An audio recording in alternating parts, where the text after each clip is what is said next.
Dua. Assalamualaikum warahmatullahi wabarakatuh. Selamat pagi Toto saya. Selamat datang di Ngalor Ngidul bersama di season kedua. Tepuk tangan.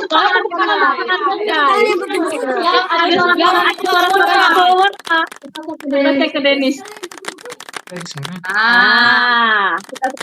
Ya, ada suara-suara gitu. Boleh untuk Ben atau untuk teman-teman. Kita hari kedua pengen bahas apa?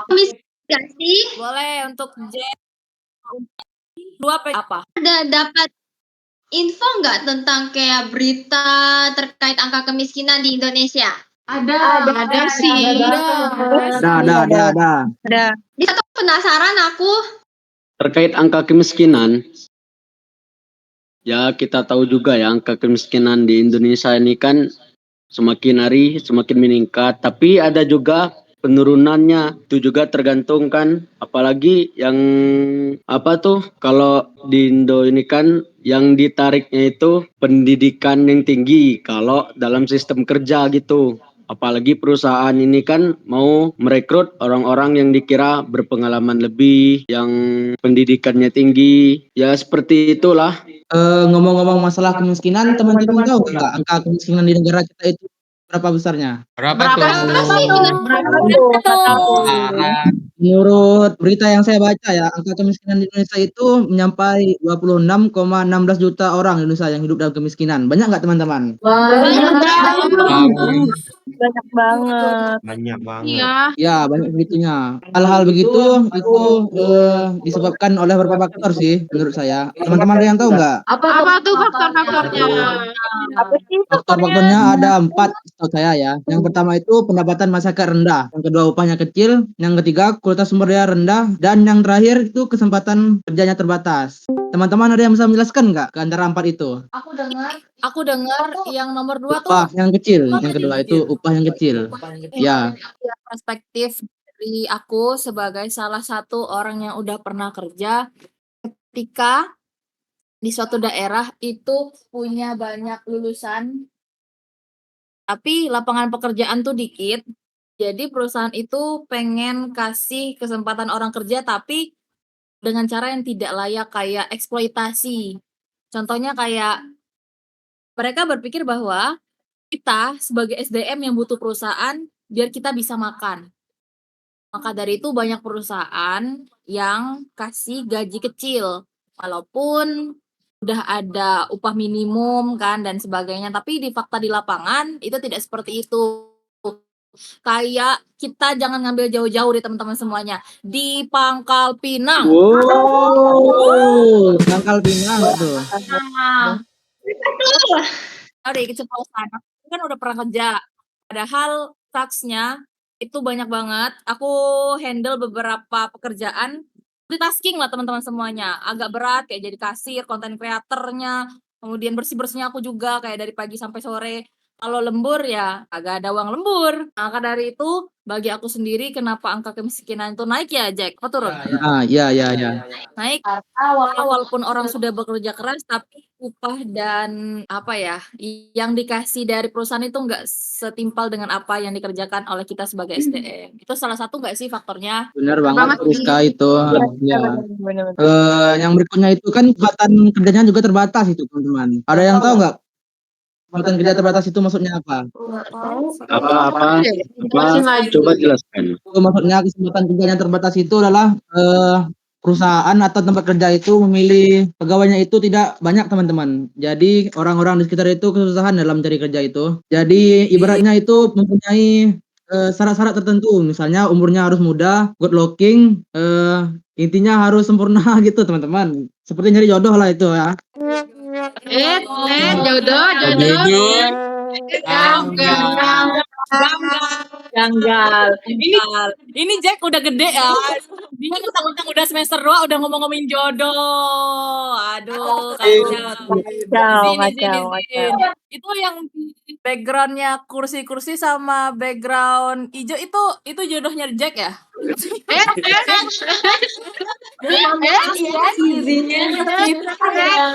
Bukan aku ya. Merasa aja. Ini kok yang disebut kok langsung merasa gitu ya? Lanjut. Kita balik lagi ke angka kemiskinan, guys. Kalian tahu nggak sih dari yang kata Jack tadi ya kan, ternyata 52,66%-nya itu ada di Pulau Jawa loh. Oh, Masa sih? Jawa. Karena populasinya yang besar itu mungkin ya, jadi kayak padat penduduk, jadi lapangan kerjanya juga makin Dikit gak sih? Setuju. Tapi guys, Pulau Jawa tuh kan udah besar banget. Kenapa harus lapangan pekerjaannya tuh dikit banget? Padahal udah pulau paling besar kalau nggak salah ya. Siapa yang lain? Mungkin nih ya, kan sekarang ini kan kayak pengangguran tuh makin banyak, sedangkan lapangan pekerjaannya itu bertambahnya tuh sedikit agak lama gitu, sedangkan yang pengangguran bertambahnya cukup cepat. Jadi mungkin nggak sebanding gitu antara yang ngelamar sama yang perusahaannya. Setuju. Aku bisa nyimpulin maksud Muti itu kayak lulusan dan SDM itu bagian banyak. Sedangkan lapangan kerja yang diberikan oleh perusahaan tuh makin dikit nggak mesti Mut? Betul banget. Habis itu ya kalau dari perspektif aku sendiri, karena setiap orang-orang yang ada di daerah-daerah gitu kan, yang daerah terpencil pasti ngincernya ke Jawa nggak sih? Karena memang Jawa itu kan ya terkenal lapangan pekerjaannya banyak, walaupun lapangan pekerjaan yang baik, bagus dan tidak eksploitasi itu sebenarnya dikit kan teman-teman ya. Makanya setiap orang itu pengen ke Jawa untuk mencari kerja, pas mereka nggak dapat kerja lagi, mereka nggak punya uang lagi untuk balik ke daerah mereka. Bisa jadi nggak sih kalau kayak gitu? Makanya banyak angka pengangguran yang ada di Jawa karena numpuk di Jawa orang-orangnya nggak sih? betul sih. Setuju banget sih. apalagi mereka nggak bisa pulang kan misalnya. Iya. Setuju. Tapi Tapi teman-teman ke lingkungan di kota Jakarta jadi banyak yang kumuh. bisa diulangi lagi nggak Jen, gedein suaranya? Lingkungannya jadi banyak daerah kumuh di Jakarta. Setuju banget. Ada yang di bawah jembatan-jembatan itu ya kan. Benar. Nah, Iya, contoh tingkat- gampangnya tentang kemiskinan. Misalnya ada keluarga yang penghasilannya cukup buat makan sehari-hari. Nah, kalau anaknya sakit ya bingung kan. Kalau tiba-tiba ada biaya sekolah, dompet langsung auto mode loading. Nah, kondisi kayak gitu yang disebut kemiskinan. Oh, iya sih. Benar. Insight baru sih, aku baru tahu juga sih. Aku juga baru tahu dari Pita sih. Kalau beliau nggak ngomong kayak gitu, aku sih nggak tahu ya guys. Sama. Tapi Berkaitan teman dengan tahu kan? Irama yang banyak. Oke, jadi teman-teman, saya tuh juga baru tahu ternyata kemiskinan tuh bukan terjadi karena seseorang yang nggak punya uang, tapi juga terjadi karena akses pendidikan yang rendah, kesempatan kerja yang terbatas, dan kualitas penggunaan manusia yang masih berkurang. Bahkan dalam penelitian tersebut, sekitar 60,5% variasi tingkat kemiskinan bisa dijelaskan oleh faktor ekonomi dan sosial. Jadi gitu. Oh gitu. Tahu insight. Betul. Awalnya aku pernah dengar sih kalau yang tentang pendidikan ya yang Rahma singgung tadi. Iya. Kalau dari aku sendiri setuju banget gak sih teman-teman semuanya, karena dengan pendidikan kita bisa meningkatkan akses kita untuk menuju kesempatan kerja yang lebih baik. Betul banget. Setuju banget. Sih kalau aku. Apalagi yang katanya ada yang isu-isu OB harus S1 itu ya kan. Iya. Oh iya, yang kemarin kita diskusi nggak sih? Aduh. dong dibantu. Padahal Sebenarnya sebenarnya kalau kalau cleaning cleaning service itu service kita tidak merendahkan, tapi kan itu kan salah satu salah satu pekerjaan pekerjaan yang yang skillnya bisa bisa dikerjakan oleh dikerjakan hampir oleh hampir semua orang, nggak perlu ada kualifikasi khusus kayak mempelajari satu bidang khusus kayak S1 tuh kan mempelajari satu bidang khusus ya guys, kayak contohnya kita S1 manajemen ya kita rumpunnya belajar tentang manajemen. Nah, ketika kita jadi cleaning service ya semuanya bisa nggak sih? Hampir semua orang bisa nggak sih kayak mempekerjakan hal tersebut? Ya sih, nggak harus yang S1 yang berpangkat gitu kan. Iya, iya. Nah, hal ini berkaitan nggak sih sama yang disebutin si Meraldo pas awal kayak spesifikasi yang diberikan oleh perusahaan ke kita sebagai SDM itu ekspektasinya terlalu tinggi padahal mereka juga nggak bisa kasih imbalan yang setimpal dengan apa yang value yang kita punya. Yang pertama, spesifikasi pendidikan. Berkaitan juga sama yang cleaning service tadi harus S1. Kemudian yang disinggung sama Jack juga tadi kan yang ada umur apalagi Jack tadi Jack Muka. good Good looking. Harus putih. Putih, Muda.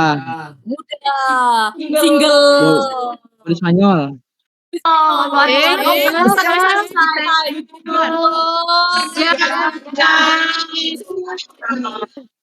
banget pajak sekarang ya. Boleh udah besar ya. Udah besar ini. Ya. Nah, berkaitan dengan yang pendidikan tadi, kalau bagi aku sih itu salah satu faktor yang krusial banget sih untuk mengurangi ketimpangan yang pertama. Karena pertimbangan ekonomi di Indonesia itu bisa diatasi oleh kita sebagai bangsa muda yang berpendidikan lebih baik nggak sih? Kayak kita juga bisa akses pekerjaan lebih bagus untuk mendapatkan tingkat pendapatan yang lebih baik untuk memenuhi kebutuhan sehari-hari. Betul. Gak ada suara. Betul banget. Gak ada suara. Nice. Kalau dari teman-teman lain, kalau dari siapa ya? Kalau dari Belly ada insight gak? Kalau berbicara tentang kemiskinan, ini pasti ada faktor yang memengaruhi, ya enggak sih? Aduh. Apa tuh? Kalau menurut dari sumber yang pernah baca sih, salah satu faktor yang memengaruhinya adalah IPM atau Indeks Pembangunan Manusia. Karena IPM mengukur tentang kualitas hidup masyarakat dari pendidikan, kesehatan, dan pendapatan. Jika semakin tinggi IPM, maka kualitas hidup masyarakat pasti semakin baik. Maka pasti tingkat kemiskinan semakin rendah. Selain itu, inflasi juga memengaruhi kemiskinan. Karena kalau kenaikan harga suatu barang tinggi, pasti yang berpenghasilan rendah itu pasti sulit untuk memenuhi kebutuhan hidupnya, kan?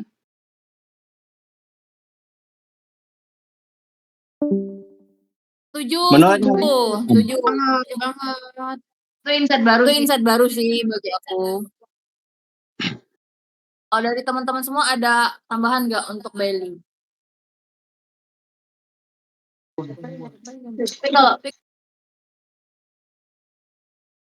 Terkait angka kemiskinan, kalian tahu nggak kalau apa tuh gaji DPR tuh termasuk gaji tertinggi nomor 4 di dunia.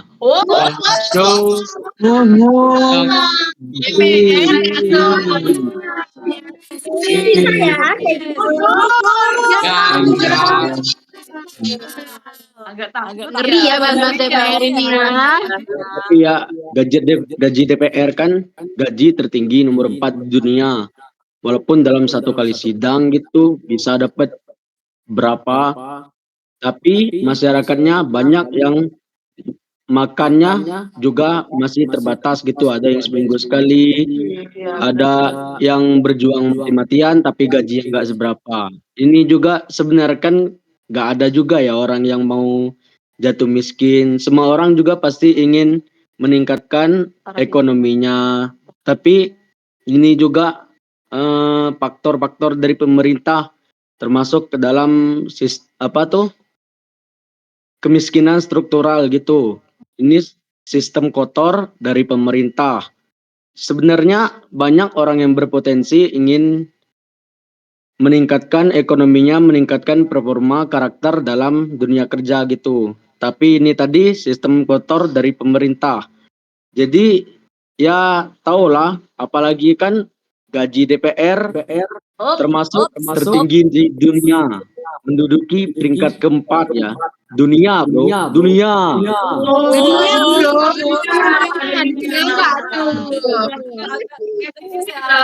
Bosan gitu. Perlu nggak sih? Ya kan, tapi itu faktanya, itu datanya. Dunia itu. Gajinya Tapi udah teman-teman semuanya, ya. kita bahas dulu nggak sih? Tapi rakyatnya Gas masih nggak ini. sih? Ada yang penasaran nggak sih? Mau Mau nggak kita bahas dulu yang DPR? Bagus banget, itu menarik, Rizka. Betul. Lanjutkan.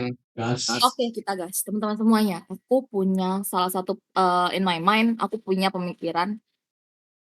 Sebenarnya kualitas kerja DPR dan gaji yang mereka dapatkan itu sebanding nggak sih dengan kinerja mereka? Yang tahu-tahu aja. Joget-joget sih nggak sebanding sih. Waduh, Dewi.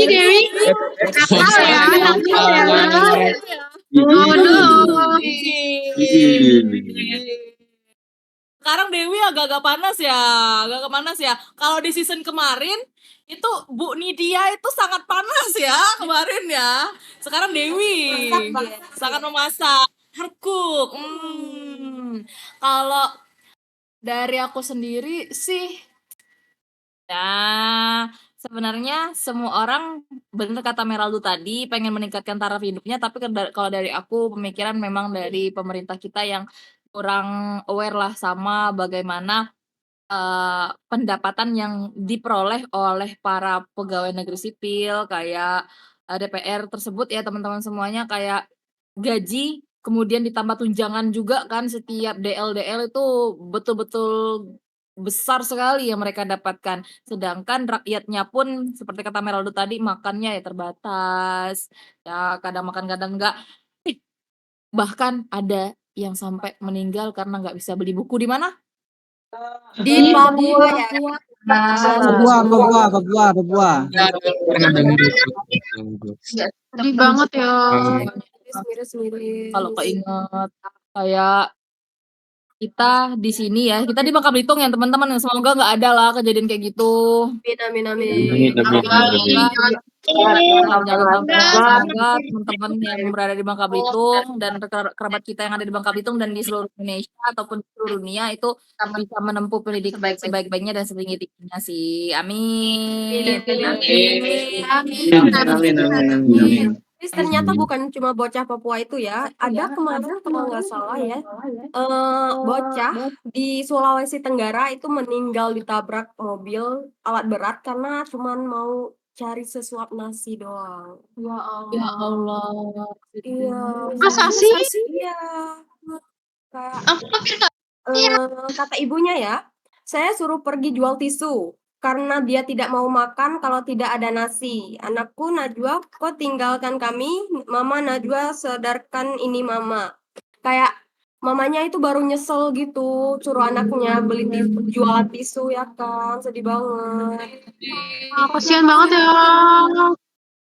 Tapi memang penyesalan di akhir, tapi kalau kata orang, kalau orang lain ingin menyalahkan ibunya ya kita juga nggak tahu lah nasib orang, ya nasib ke depan gimana, tapi ya masalah ekonomi juga kan kita juga nggak tahu gimana kehidupan sebenarnya dari yang telah mereka jalankan tuh gimana, sesusah apa mereka, karena ya kalau memang ibunya ada uang nggak mungkin nggak sih nyuruh anaknya kayak gitu. Betul. Makanya bahkan bukan cuma Najwa yang anak satu-satunya, masih ada adik-adiknya lagi.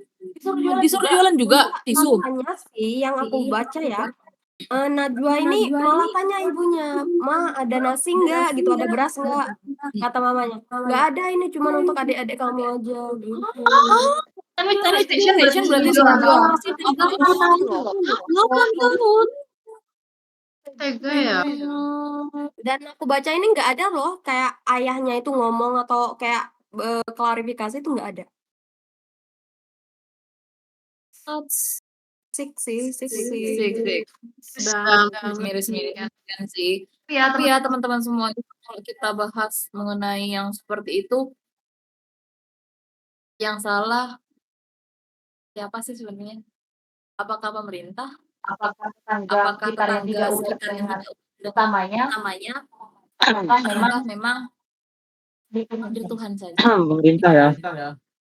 Tidak semuanya sih pemerintah.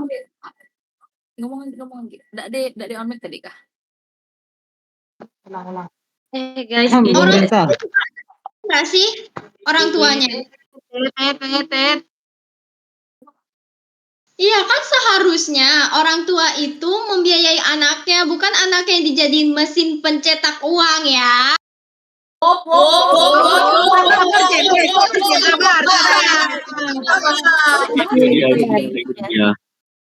setuju sama Jensi. Masih pagi. Bener sih. Terus ini guys, apa namanya, ternyata dalam kemiskinan itu ya guys ya. Apa Jen? Apa? Nit? Nah, ternyata dalam kemiskinan itu ya, semua faktor itu salah satunya ada dari literasi untuk anak muda yang mau menikah juga, siap atau enggaknya, gitu. Karena kayak tadi, kasus yang Kak Dewi tadi, kan sungguh miris sekali, harus anak yang jadi korbannya pada akhirnya. Kalau belum siap nikah ya jangan nikah, kalau belum punya pondasi keuangan yang stabil.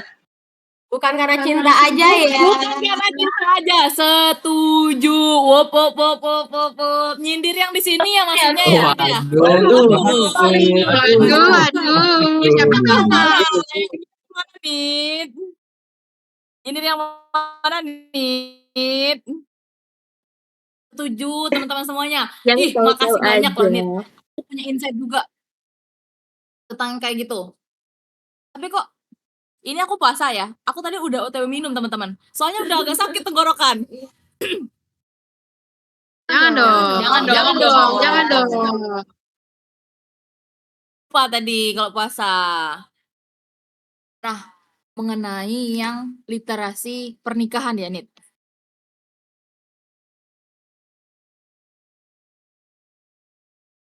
Aku punya salah satu informasi, teman-teman semua tahu nggak forum genre atau generasi berencana? Tahu. Apa tuh? Ada apa? Tahu. Nah, yang tahu boleh dong share dulu dari perspektif teman-teman genre itu apa atau dari siapa nih yang tahu tadi? Muti, boleh deh Muti. Udah gitu loh, Aku jujur ya, aku cuma kayak sering lihat poster-posternya kan kadang ada kayak dipasang gitu kan di pinggir-pinggir jalan. Cuman kalau untuk detailnya sih kayak belum begitu paham. Coba tolong jelasin dong yang tahu. Yang tahu Dewi Kak.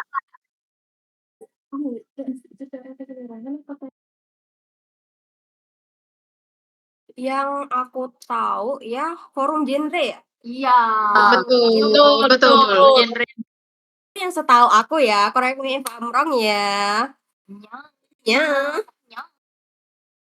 Yang aku tahu tuh cuman kayak memperjuangkan hak-hak anak-anak muda nggak sih? Yang aku tahu. Maaf ya. Salah. Sampai di sini diskusi. Nah, teman-teman, kebetulan aku kan salah satu anggota forum. Jadi, genre itu secara garis besarnya adalah salah satu forum yang meningkatkan kualitas hidup dan bagaimana kita sebagai anak muda itu merencanakan masa depan kita, enggak ngikut alur aja, teman-teman. Karena kita kan manajemen. Yang paling utama harus ada tujuan dong, biar jalan kita enggak melenceng. Setuju. Mana nih suara Jack nih? Enggak ada nih. Coba Jack. Beliau aku lihat enggak ada. Ngomong Jack. Betul. Ngomong Jack. Tes. Betul. Ada. Ah, Ada biar hubungannya. aman ya. Nah, teman-teman, di forum genre itu ada salah satu bab yang membahas tentang pernikahan. Kan teman-teman tahu kan kayak ada duta genre dan sebagainya. Seharusnya kita sebagai kita ya sebagai salah satu anggota forum, kemudian duta-duta genre seharusnya bisa turut untuk menginformasikan bagaimana literasi pernikahan nggak sih? Kayak banyak banget orang-orang yang taunya nikah ya kalau memang cinta, ya kalau memang ada uang untuk nikah ya nikah gitu kan. Padahal tidak sesimpel itu pernikahan. Kayak ada psikologinya juga antara bagaimana kita berhubungan dengan pasangan kita, kemudian bagaimana the way kita nge-treat pasangan kita. Kemudian nikah itu bukan cuma menyatukan dua orang nggak sih, tapi menyatukan dua keluarga. Betul banget. Betul. Jadi saya tahu ya apa itu forum genre itu. Ya, makanya kayak itu di sana ada minimal pernikahan tuh berapa, kemudian baiknya bagaimana. Nanti ada konsultasi gitu. Nah, menurut tadi ada yang bersinggungan dengan pernikahan. Seharusnya kita juga sebagai anggota muda, pemuda, seharusnya kita lebih aware gak sih dengan kejadian yang nyata pada saat ini. Teman-teman tahu nggak angka pernikahan di Indonesia itu turun drastis. Aduh, karena itu yang tahu angka banyak yang promosi gitu ya. Kenapa? Kurangnya nikah ya?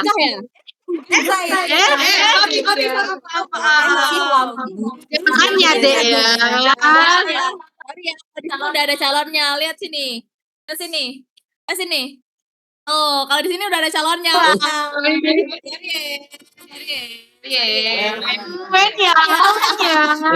Ben ya. Nah, itu tadi aku ada dengar mau insight. Kamu sekarang juga nanti ya, boleh? Dari dulu ya, Ngomong-ngomong masalah pernikahan itu benar sih kata Rizka tadi. Nikah itu menyatukan dua keluarga sekaligus, tidak bisa menyatukan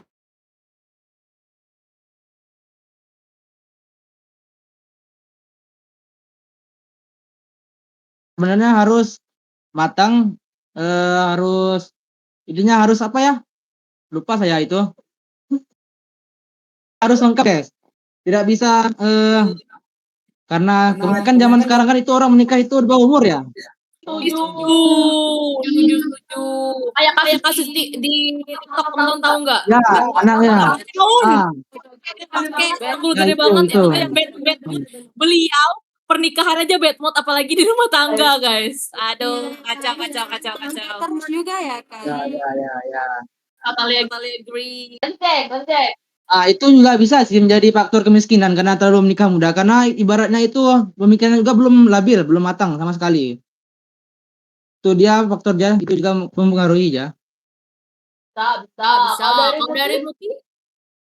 Nih ya, kita kan tadi kan kayak bahas pernikahan gitu, rumah tangga ya kan.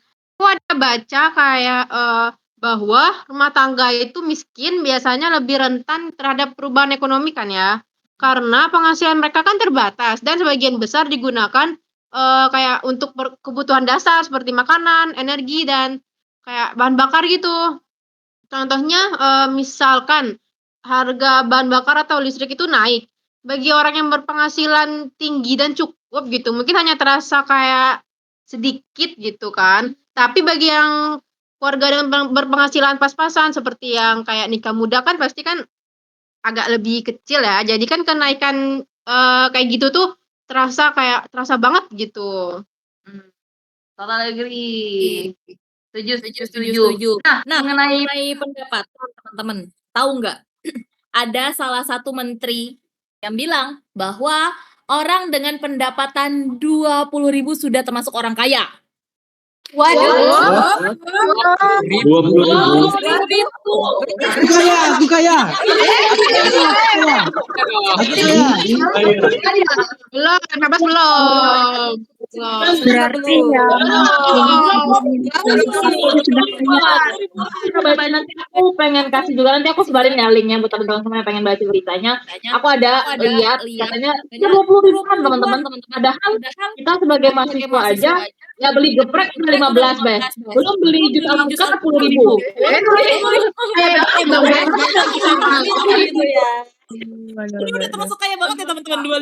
Itu masuk Bukan belajar beli duit ya, guys. Kita orang kaya ya termasuk ya. Oh, apa? Oh, Ya, Bilang apa? sabar Bu.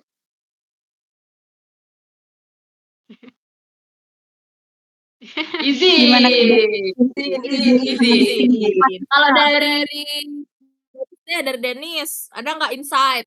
Ya teman-teman, aku tadi baru baca satu artikel nih teman-teman ya. Pernah nggak sih teman-teman ngerasa bingung pas baca berita? Di satu sisi data bilang ekonomi kita tuh lagi naik. PDB kita tumbuh stabil di angka sekitar kalau nggak salah 5,9% teman-teman. Ekspor kita juga lagi gila-gilaan, tembus ratusan miliar dolar. Rasanya tuh kayak kita jadi calon raksasa ekonomi dunia baru nggak sih teman-teman?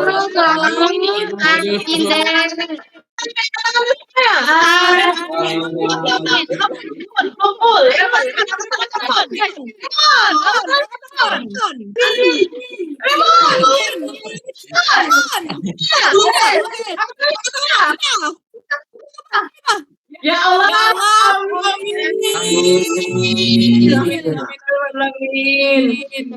Tiba-tiba kita udah bisa nyanyiin Cina.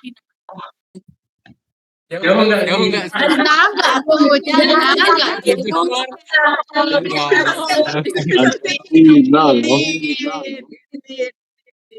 Nah, teman-teman izin ngelanjutin ya teman-teman. Tapi teman-teman, pas kita lihat di lampu merah, teman-teman pernah nggak sih lihat di lampu merah atau jalan ke pasar, sering lihat pemandangan yang beda drastis dari yang kusebutin tadi. Contohnya masih banyak pengemis, anak jalanan, orang-orang yang kesulitan buat sekedar makan. Data pun nggak bohong loh teman-teman. Ada sekitar 31 juta orang yang masih terjebak di garis kemiskinan. Banyak nggak sih teman-teman? Banyak banget. Miris banget ya.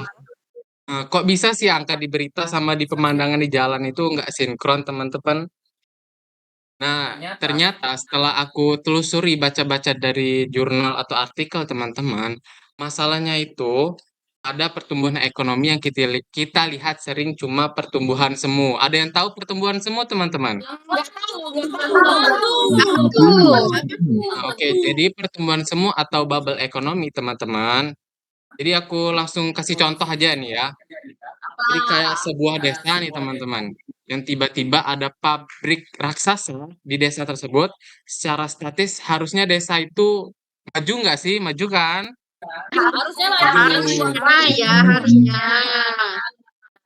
Tapi teman-teman ternyata kalau misalnya nih ya, yang kerja orang luar semua dan warga lokal cuma dapat polusi. Apakah warga desa itu beneran kaya? Enggak kan? Nggak sih yang tambang emas yang kemarin bener itu? sekali. Dewi. Izin nggak? Izin dulu.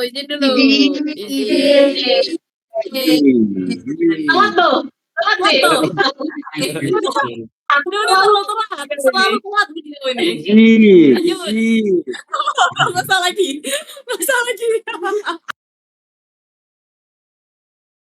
Nah, jadi teman-teman, kemiskinan itu ternyata bukan cuma soal nggak punya duit, tapi soal ketidakmampuan buat memenuhi kebutuhan dasar kita. Ada yang namanya kemiskinan kronis. Jadi kemiskinan kronis itu kayak kemiskinan yang turun-menurun. Dan juga ada yang kemiskinan musiman, teman-teman, kayak nelayan, petani itu. Pemerintah kita nih memang sudah berusaha, teman-teman. Sudah berusaha. Iya. Tapi seringkali strategi yang diambil itu cuma fokus ke angka produksi barang dan jasa. Betul, Bang. Bukan ke gimana tiap individu bisa memenuhi kebutuhan pokoknya. Aduh. Miris ya teman-teman ya. Kecil. Kecil. Tapi berhubungan dengan yang dibilang sama Denis tadi ya, yang mengenai kemiskinan itu bukan hanya kita nggak punya uang, tapi bagaimana ketidakbisaan, ketidakmampuan kita dalam memenuhi kebutuhan sehari-hari, kan? Betul. Iya sih. Nah, sedih nggak sih? Padahal ketika ada orang kaya banget di kampung kita, tapi di sisi lain di sebelah rumahnya ada orang yang bahkan sama sekali nggak bisa makan. Sedih. Sedih. Berarti orang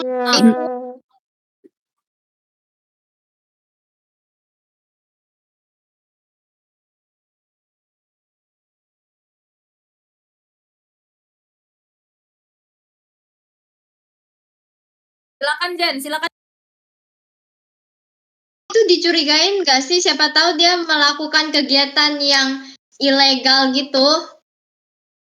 Jujur.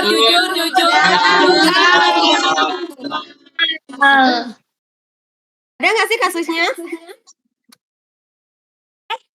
Kemarin aku pernah ngomong dan diskusi sama Pita. Pita, kasih paham. Bos, kasih paham. Kasih paham Pita. Jelaskan Pita. Boleh diulangi yang tadi? Namanya disensor ya.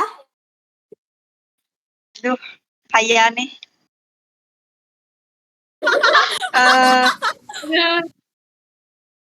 Agak takut ya. Gak apa-apa, Tipis-tipis jelaskan aja aja. spillnya. Kita mau dikit Kemarin aja. di aplikasi yang itu sempat muncul juga yang sangat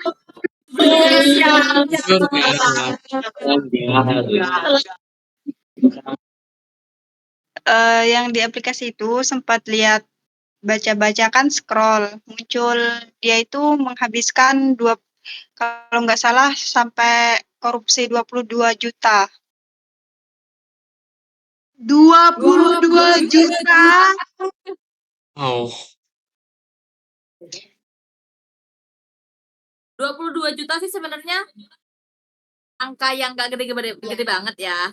Karena memang ya di di negara kan biasanya korupsinya gede-gede. Yang sampai 29 triliun yang 27 juta. triliun.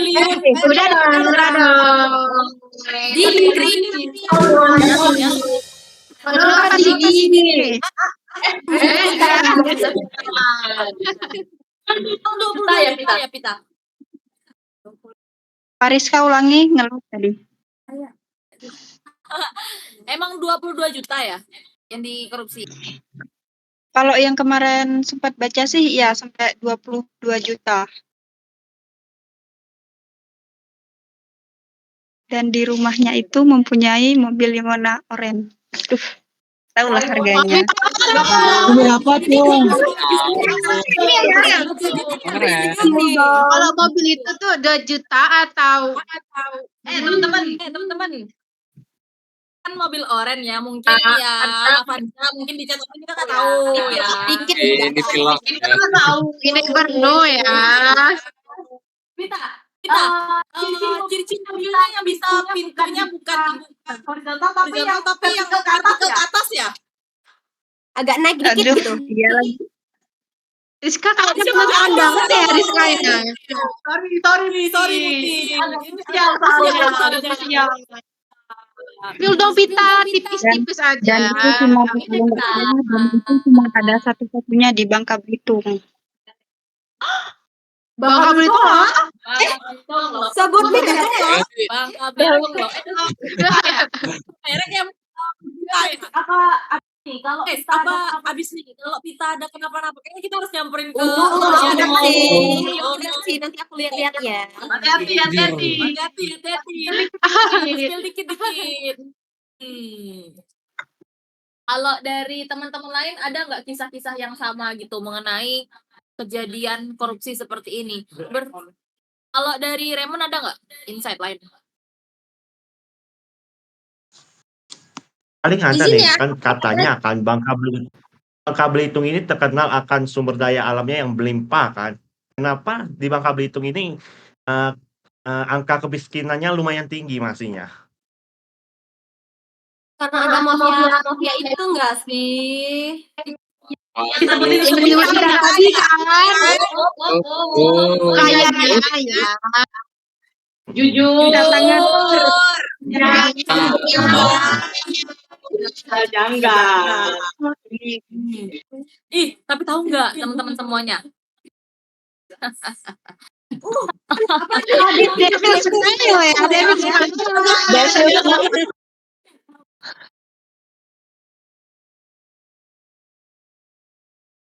Oh ya, sorry tadi nggak kepencet mic. Devil smile dulu. Takut. Tahu nggak sih teman-teman semuanya? Yang Kalau berhubungan yang dengan berhubungan dengan apa yang bilang tadi, aku setuju. Padahal di Bangka Belitung, di Bangka Belitung sumber dayanya begitu melimpah. Kenapa ketimpangan ekonomi dan kesejahteraan itu belum merata? Karena kalau bagi aku sendiri ya, kayak yang udah disebutkan sama Dewi, sama Pita juga, banyak mafia-mafia yang mengeksploitasi alam Bangka Belitung. Itu bukan hanya orang lokal, tapi juga orang luar, teman-teman semuanya. Jadi yang merasakannya itu aja. Makanya yang kaya makin kaya, yang miskin Makin miskin. Makin miskin. Makin miskin. Teman-teman semua. Sekarang tuh kan teman-teman tahu nggak kalau angka kemiskinan di Indonesia tuh sekarang udah menurun karena ada program itu. Dan teman-teman tahu nggak negara tuh atau pemerintah tuh udah ngeluarin uang dari program itu berapa? Berapa? Sebelum tanya-tanya berapa, program apa tuh, Ma? Yang itu program yang mana tuh?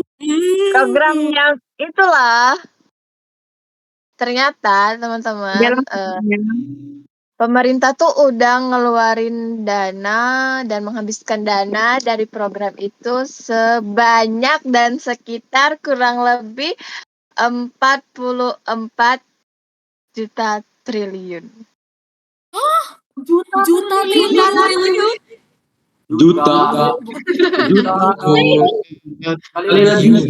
Triliun.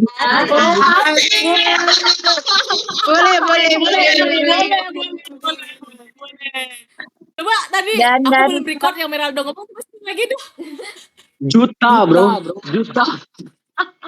Juta triliun. Beli kerupuk banjir Bangka.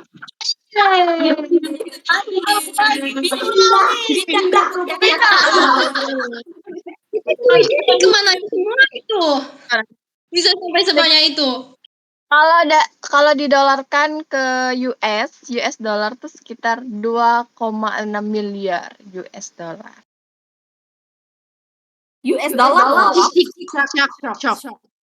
Ternyata Indonesia teman-teman, tapi kenapa masih banyak rakyat-rakyatnya yang mohon maaf yang masih itulah Paham. Kasih paham, Ma. Tapi yang bener sih sempat kata Mama, aku teman-teman tahu ini menuju bahas yang di Pulau Jawa tadi yang angka kemiskinannya tuh yang tinggi banget dan banyak anak kecil yang di jalanan, yang ngemis, yang hidupnya di tol, di bawah tol. jalan tol. Kasian banget kan teman-teman. Kasihan.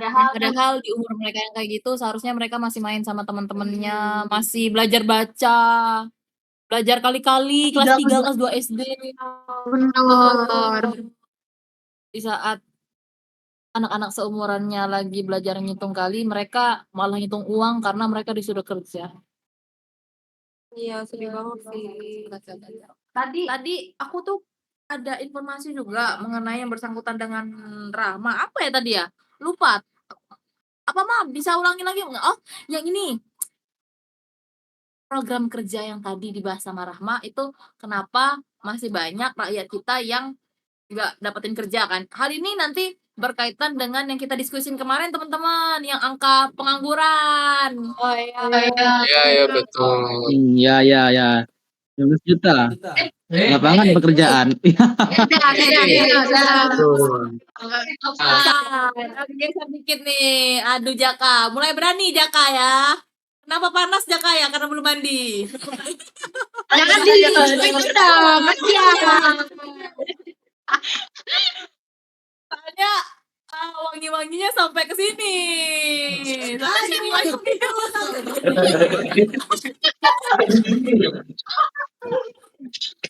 Pantesan dia agak panas. Sekarang bawa topik enggak kan. Nah, mengenai yang program kerja yang apa berapa tadi Jack? Berapa ya? 18 tambah 1 lah intinya.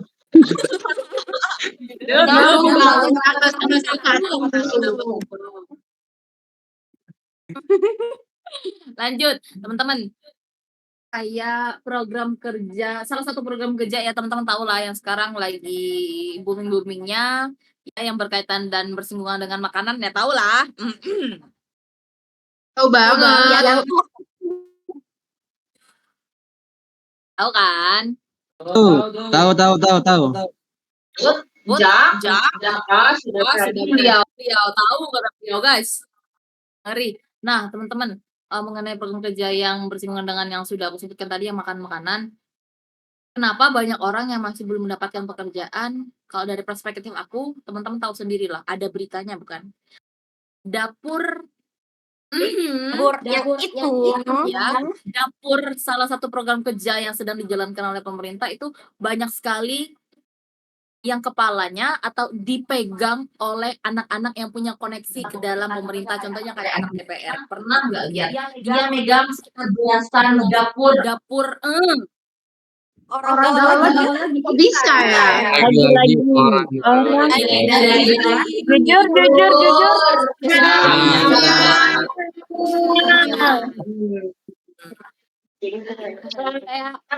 gimana gitu ya sebenarnya teman-teman semuanya ya, ketika seharusnya dapur-dapur seperti itu atau program kerja yang dibuat oleh pemerintah itu dapat meningkatkan taraf hidup dari masyarakat, bisa memberikan lapangan kerja dengan gaji yang cukup baik kan itu kan diangkat jadi P3K.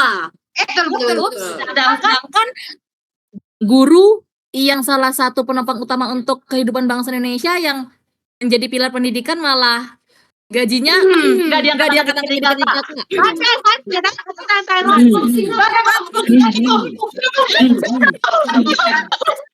Kenapa ikutan ya? Sedih gak sih teman-teman semua? Sedih gak sih teman-teman semuanya? Ada juga kemarin guru yang umurnya udah 59 tahun tapi udah mau pensiun nggak diangkat-angkat jadi P3K dengan gaji yang betul-betul miris. Itu kira-kira faktornya apa ya? Nggak tahu, uang saya bukan Apa dua lagi? Ngomong-ngomong masalah gaji, Mic-nya Bes. Oh, udah Bes. ngomong-ngomong masalah gaji guru sama pegawai MBG itu jauh beda ya dengarnya. Berapa sih beda? Aku sih nggak tahu ya. Aku nggak tahu juga sih, dengarnya itu jauh beda banget. Soalnya teman aku itu kerjanya itu di situ MBG juga. Kalau dibanding sama gaji guru, beda tipis lah. Beda tipis jauh lebih. MBG.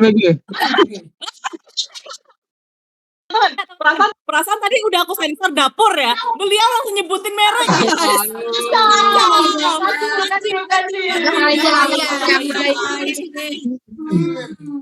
Anakku. Dijaga ikut ya. Tiba-tiba beliau dari sebelumnya belum mandi, tiba-tiba langsung jadi ganteng. Nah ini bisa ya. Oops, nggak boleh kayak gitu, keceplosan. Maaf ya teman-teman ya. Ini kritik dan fakta lapangannya, karena banyak banget guru-guru honorer yang baru S1. Sebenarnya S1 tuh susah loh teman-teman dapetinnya, tapi orang-orang melihat guru S1 ya sesuai lah honorer, padahal kita butuh waktu dan keterampilan yang betul-betul fokus dan serius dalam menjalankan S1. Dalam ketika kita dapatin gelar itu kan nggak mudah ya. Kayak kita jangankan jadi guru yang prakteknya harus betul-betul serius kan untuk memajukan kehidupan bangsa, nggak mungkin lah guru yang agak-agak ini kayak nggak ada lah, insya Allah nggak ada. Nggak ada ya. Nah, semoga nggak ada. Sedangkan kita yang manajemen aja sekarang semester 2 udah dibantai-bantai kan soalnya. Jemur banget. Dibantai habis-habisan.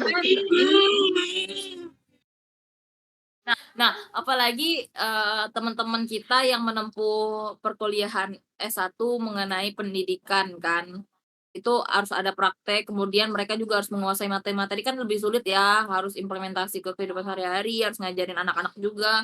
Padahal mereka berat banget kerjaannya, tetapi output yang mereka hasilkan atau timbal balik dari instansi sekolah itu kecil banget. Sedih nggak sih teman-teman? Sedih loh Sedih sih. Nah, kayak yang kita omongin dari awal, pendidikan adalah salah satu faktor yang krusial dalam membangun kehidupan bangsa. Kayak dengan pendidikan yang tinggi, kita bisa meningkatkan taraf hidup kita dengan kita itu bisa akses pekerjaan yang lebih baik dan lebih layak upahnya. Teman-teman pernah dengar nggak berita di TikTok? Apalagi ini. Orang konten kreator yang melakukan settingan ketika sedang menolong orang-orang sederhana itulah. Contohnya memberi uang. Tapi di balik kameranya itu malah mengambil sisa uang yang dikasihnya setengah, nggak nyampe setengah. Hanya seperempat saja. Baru tahu nih. Inisialnya itu konten kreatornya itu dari Bangka Belitung ya. Jujur. Nah itu panas ya. Jack yang dari Bangka Selatan itu ya. Sorry.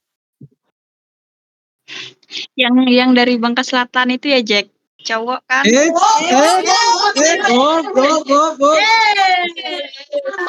Lagi ya. Jelas ya.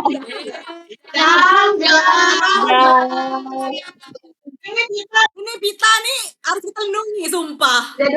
Udah kali banget ya orang ini ya. Kayaknya backingan beliau ini lebih kuat. Walaupun sudah di wilayah itu ya.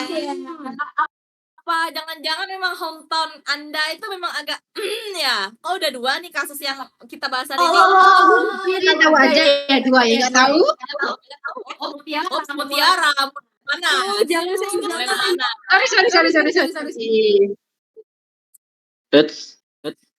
Sorry. Kenapa ya Aldo ini ya? Jangan ya. Ternyata bukan Bibi aja ya.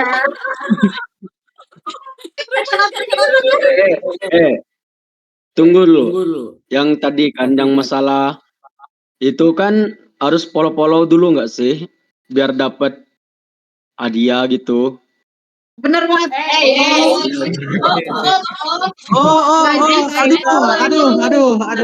Aduh. Teman-teman, padahal kalau kata Meldo tadi yang follow lanjutan gimana Meldo? Nah, terkait yang itu tadi sebenarnya juga ngaruh ya ke masyarakat itu juga menyebabkan masyarakat timbul mental pengemis. Jadi ya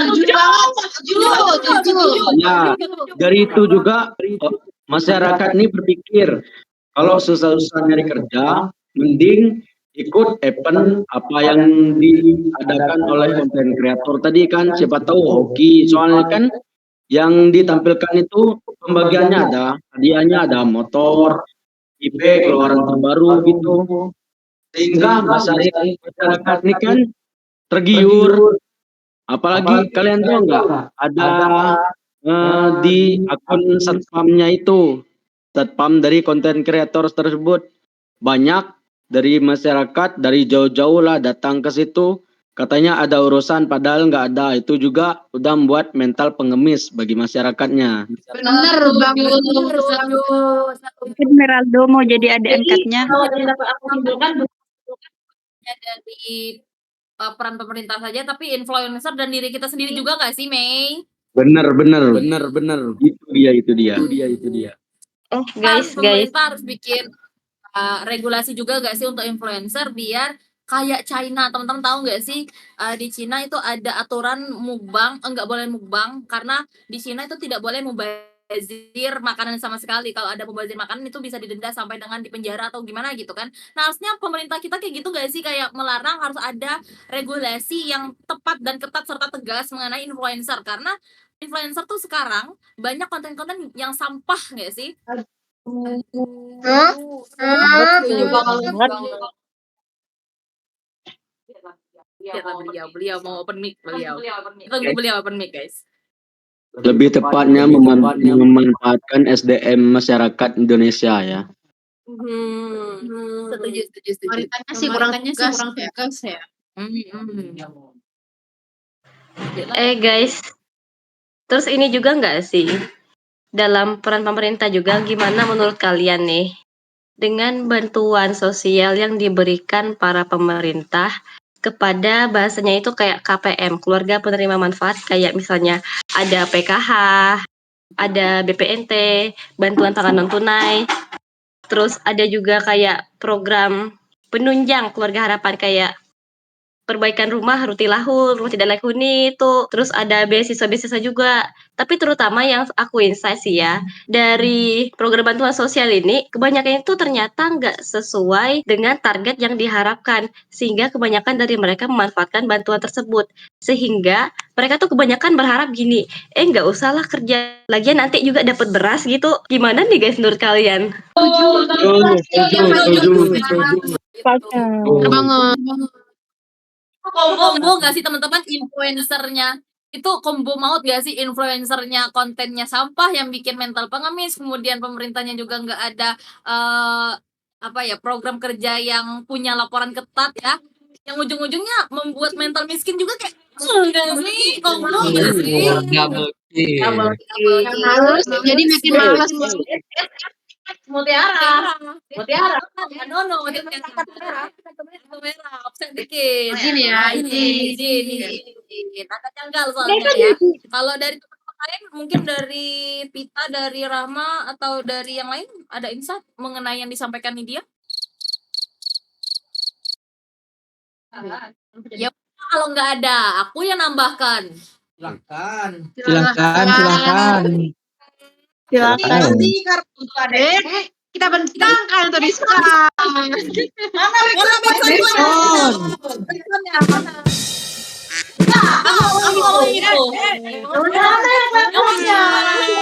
aku mau datang ini. Sambut ya.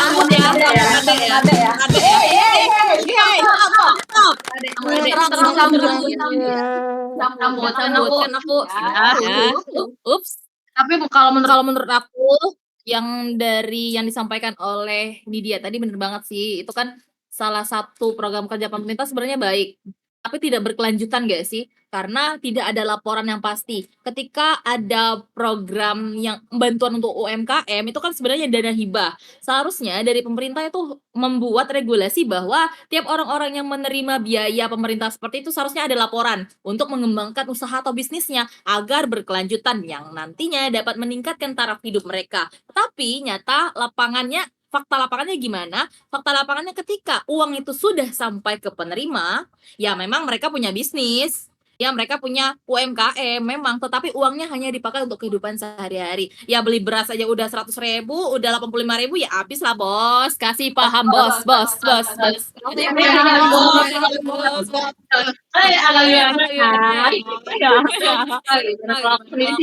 Enggak. kurang setuju setuju. setuju aja, Setuju tapi aja. mungkin nanti harus adanya improvisasi nggak Improvisasi sih nggak dari sih dari pemerintah? Keberlanjutannya gitu. Betul betul betul. Betul. Oke, kayaknya udah lewat Udah 2 lewat menit 2 ya menit kita ya kita teman. teman. Gimana Gimana teman-teman seru teman-teman kali seru kali ini?